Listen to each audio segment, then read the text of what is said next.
Selamünaleyküm. Herkesin günü hayrola. Hatice ile Dikişe Daire hoş geldiniz. Bugün sizlerle birlikte iki katlı büzgülü etek dikimini göstermeye çalışacağım inşallah. Benim elimde büzgü kısmı için viskon kumaşım var. Üst kısmını ise gabardin likralı esnek bir kumaşla tamamlayacağım. Biraz da bunu yapmamın nedeni benim viskon kumaşım boy olarak yetmiyor. Elimde uygun olarak bunu düşündüm. Elimde bu vardı. Bunu değerlendirmeyi düşünüyorum. Şöyle daha iyi anlaşılması için kağıtta da ifade edeceğim. Genellikle bu büzgülü kısımlar soruluyor. Büzgü yapımı, katlı etek dikimleri soruluyor. Ayrıca 3 katlı detaylı bir anlatımı olan yeni başlayan arkadaşlar için tüm ayrıntılarıyla anlattığım 3 katlı etek dikim videom da var. Açıklama bölümüne linkini bırakırım. Onu oradan bakabilirsiniz. Burada bizim ölçümüz lastikli etek yaptığımız için lastikli eteğin ilk katını basen ölçüsünü baz alarak yapıyoruz. Basen ölçüsünü alıyoruz. Artı 2 dikiş artı 2 bolluk payı. Bolluk payı size kalmış. Şimdi ben çalışmada göstereceğim. Likralı kumaşlarda daha farklı. Hiç bolluk payı vermiyorum. Hatta bazen dikiş payı bile vermiyorum. Bu normal kumaşlar için, viskon pamuklu kumaşlar için ben şimdi kullanıyorum bu ölçüyü, anlatıyorum. Birinci katın ölçüsünü basen artı dikiş payı artı bolluk payı. Ben burada baseni 100 aldım, artı 2 dikiş payı artı 2 bolluk payı. İlk katın boyunu ise 31 santim olarak belirledim. En olarak benim şu an 104 santim kumaşım. Ama bu bana göre bir ölçü. Siz kendi ölçünüzü kendi bedeninize göre alabilirsiniz. Burada herkesin ölçü alması için normal ölçü alma şeklini anlatmaya çalışıyorum. İkinci katın ölçüsü ise 1'e 2 ölçüsü kullanırsak ayrı, 1'e 1,5 ölçüsü kullanırsak ayrı oluyor kumaş ölçüsü.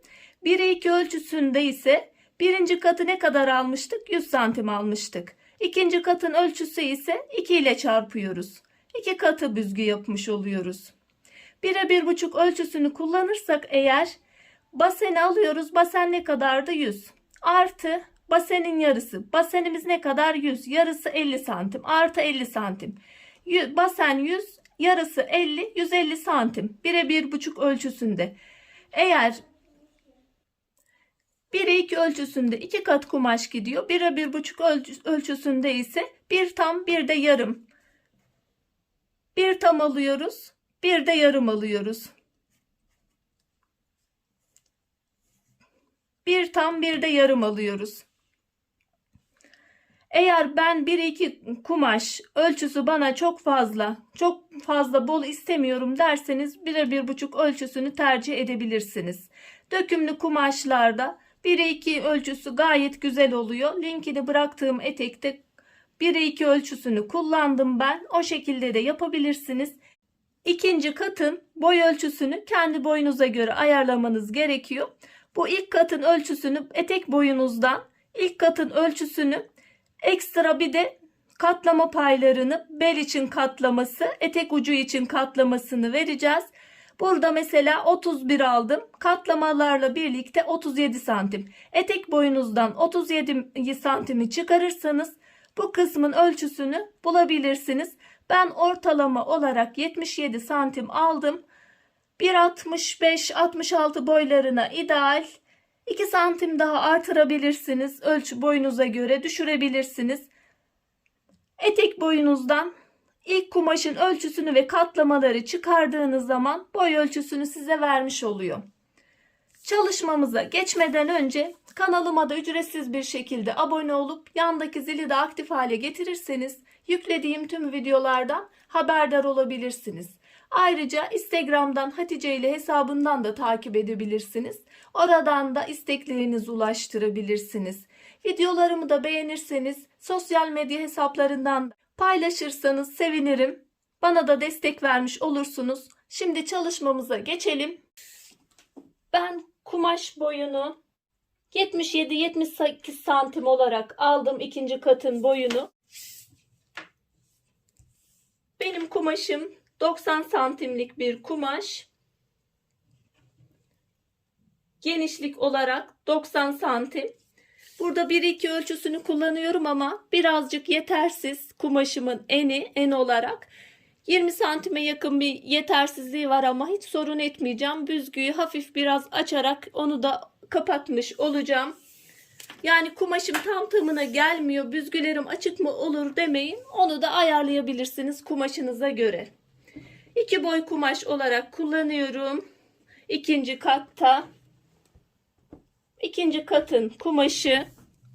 Birinci kat için elimde gabardin likralı bir kumaşım var. Kumaşımı 31 santim olarak aldım. En olarak basen ölçüsü artı dikiş artı bolluk payı verdim. Burada likralı bir kumaş olduğu için şöyle kumaşım 2 kat. Her iki taraftan da dikişli olacağı için açık bıraktım her iki tarafı da. Şöyle katlıyorum.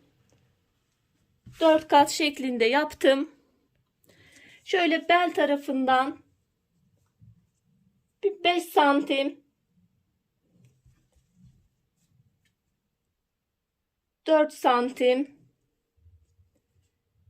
3 santim 2 santim şöyle azaltıyorum 1 santim. Şöyle bir etek formu vereceğim. Bel kısmını daha dar yapacağım. Bu zaten esnek bir kumaş. Eğer böyle bir kumaş kullanırsanız bunu yapmayın. Dümdüz şekilde basen artı dikiş artı bolluk payını alın. Bu kumaşta bolluk payına da gerek yok. O yüzden şöyle bir girme içeri doğru yapıyorum.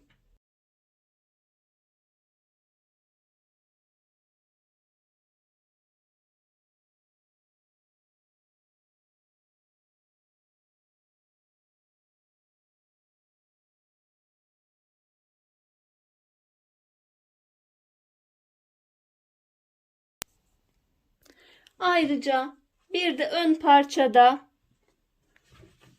şu arka parçası olsun. Şuradan 3 santim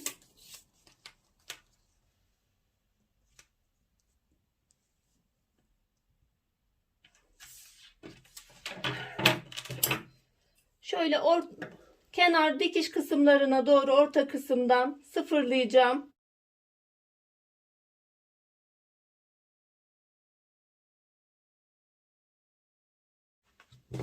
Bu da arka parçamız. Şimdi büzgü işlemiyle başlayalım. Normalde kenarları dikip ondan sonra büzgü yapacaktım. Bugün iki parçayı da ayrı büzgü şeklinde yapacağım.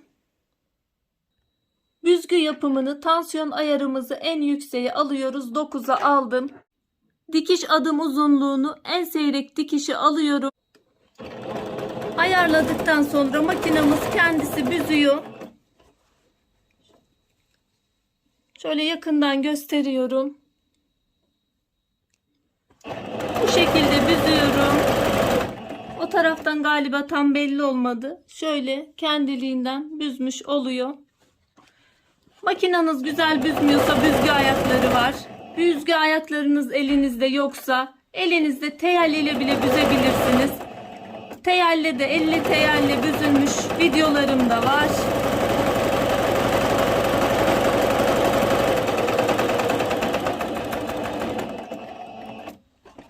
Şu ipleri pekiştirmiyoruz sonunda. Çünkü büzgümüz eğer yetmezse veya sıkı değilse, seyrekse onu ayarlamada yapacağız. Şunları başla sonu pekiştirmedim.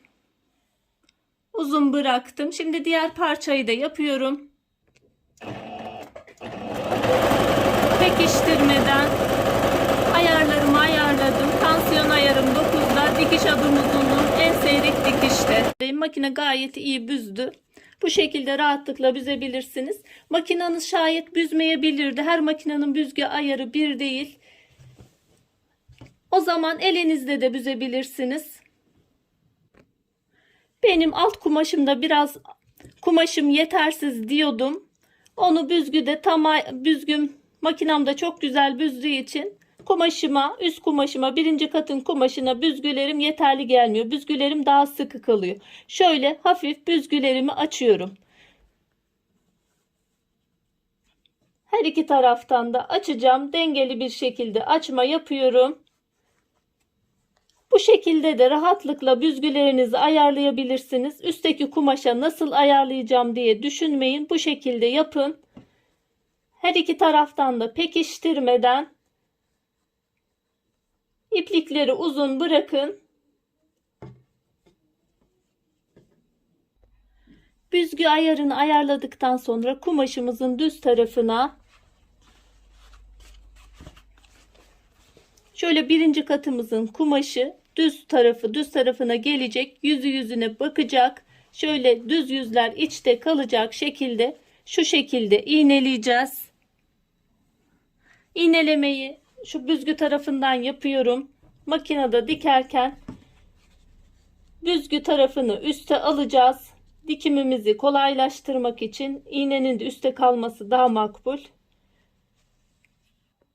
Şöyle her iki parçamın da ön ve arka parçalarımın birinci kat ve ikinci kat eklemelerini yaptım.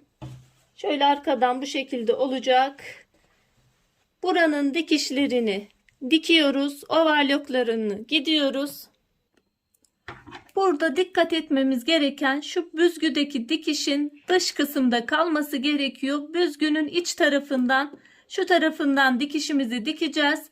Çünkü düz kısımda döndürdüğümüz zaman şuradaki büzgü dikişinin gözükmemesi gerekiyor. Ona da dikkat ediyoruz. Büzgülü kısmın üstte bırakmamızın nedeni şöyle büzgüleri rahatlıkla düzeltip dikebiliriz. Alt kısımda kalırsa büzgüden haberimiz olmayabilir. Bu şekilde dikiyorum.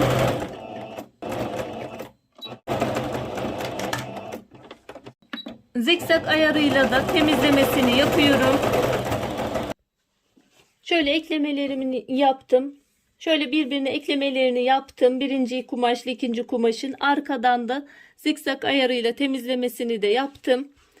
Ütü kısmını çok göstermiyorum. Videolar zaten detaylı anlattığım için uzun oluyor. Şimdi bu kumaşın, iki kumaşın birleşimine geldi. Yanlardan dikişlerini yapacağız. Şöyle bir tutuyorum. Şuradaki dikişi dikişe denk getiriyoruz. Normalde ben yan kenarları diktikten sonra katları birleştiriyordum. Sonra büzgü eklemelerine geçiyordum. Ama bu şekilde yeni başlayan arkadaşlar eklemelerini daha kolay bir şekilde yapacak.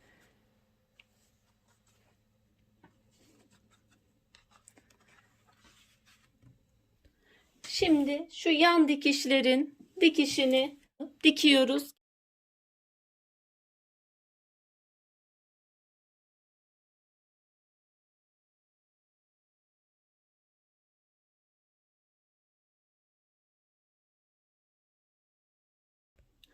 Yan dikişleri bitirdim. O kenar temizlemelerini de zikzak ayarıyla yaptım.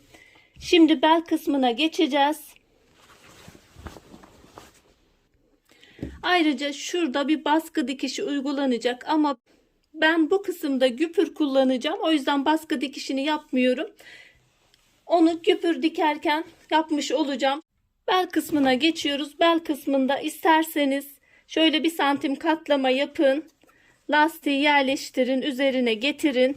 Şöyle içinden lastiği çekerek de dikebilirsiniz. İsterseniz şöyle 1 santim katlama yapın. Şöyle bir katlama daha yapın. Bu katlamanın genişliği içinden geçireceğiniz lastiğin genişliğine bağlı. Rahat bir şekilde geçecek şekilde katlama yapıyoruz. Lastik ölçüsünü ise belinizden 5 santim kısa alabilirsiniz. Ben kanal yaparak içinden lastiği geçireceğim. Şöyle bir katlama aldım 1 santim. Bir daha şöyle katladım. İçinden lastiğim rahat bir şekilde geçecek. Şu şekilde bir katlama yapıyorum.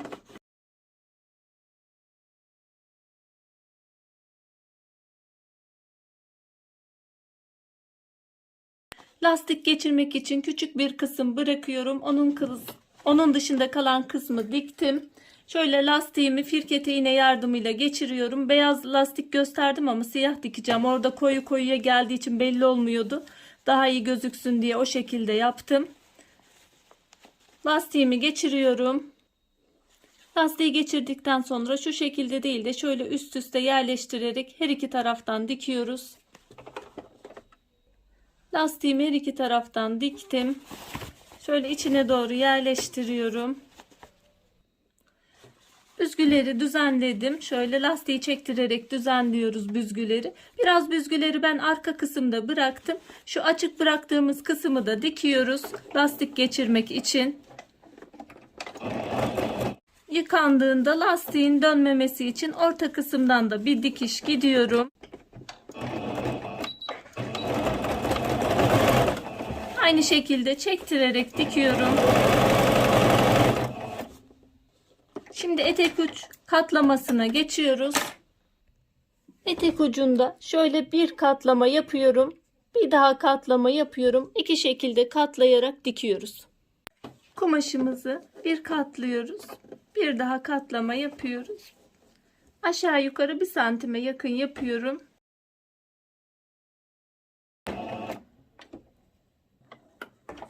Etek uç kısmını bitirmiş olduk. Şimdi şuradaki baskı dikişinin yerine fistoyu yapacağız.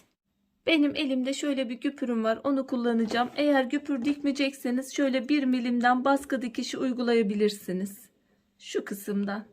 2 milim olur, 1 milim olur. Bu şekilde baskı dikişini uygulayabilirsiniz. Bu şekilde dikiyorum. Şöyle ben de 1 milimden 2 milime yakın dantel üzerine koydum. Şu şekilde arkadan görünüşü. Aynı dikiş yerinden dikiyorum. Şöyle arkaya doğru iki taraftan da kıvırdım. Şurada birleştiriyorum.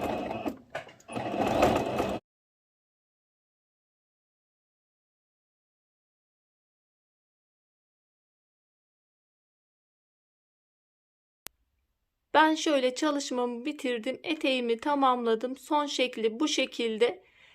Baştan söylemeyi unutmuştum. Pamuklu kumaşları önce yıkarsanız çekme olanağını ortadan kaldırmış olursunuz. Umarım faydalı bir çalışma olmuştur. Şimdiden yapmak isteyen, denemek isteyen arkadaşlara kolaylıklar diliyorum. Allah'a emanet olun. Hoşça kalın. Sağlıcakla kalın.